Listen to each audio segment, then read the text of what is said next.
Hello and welcome to God Does Have Favorites. So before I start, I do want to let y'all know that I finished reading my Bible last Monday afternoon around 3:15. So it was a little less than 3 months. And right there at the end, I was worried that I wasn't going to finish it.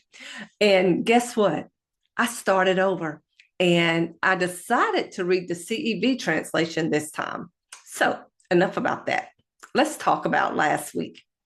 Now, last week, we left with the questions: how do I see myself? And do I see myself the way that God sees me? Because, y'all, we have all spoken or had people speak things over us that have influenced how we see ourselves. We have all believed things about ourselves, some true and some not true. And I'm not sure about you, but for years, I saw myself as flawed. I saw myself as not good enough. But how many of you know that during all the time that I saw myself this way, God's word said and saw me as chosen? In John 15:16, it says that you didn't choose me, I chose you. And God's word said and saw me as loved. Jeremiah 31:3, I have loved you with an everlasting love. In Romans 5:8, it says that while we were wasting our lives in sin, God revealed his powerful love to us in tangible display when Jesus died for us. God saw me as worthy. 1 Corinthians 6:20, it says that God paid a very high price to make you his. He saw us as righteous. In 2 Corinthians 5:21, it says, for our sake, he made him to be sin who knew no sin, so that in him we might become the righteousness of God. God saw us as unique. Psalms 139:14, it says that I will offer you my grateful heart, for I am your unique creation, filled with wonder and awe. You have approached even the smallest details with excellence. So notice all the thoughts that I had of myself and who I was totally contradicted God's thoughts of me and who he created me to be. My thoughts contradicted who I was to him. And it's really interesting how when we live in that fallen nature, it contradicts and fights against who God created us to be. We will down ourselves.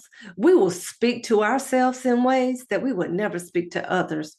And all the while, God's Spirit is in us, trying to affirm us, telling us that we're worthy, telling us that we're loved, and telling us that we are more than a conqueror. Greater is he that is in you than he that is in the world.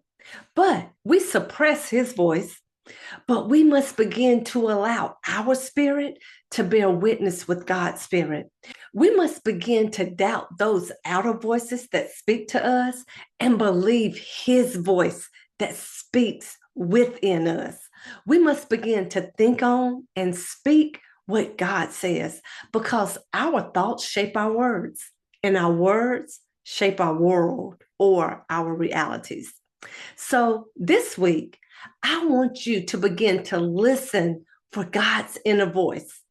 Turn off or tune out all those voices that are speaking to you from without and begin to listen for God's still small voice that is speaking to you from within.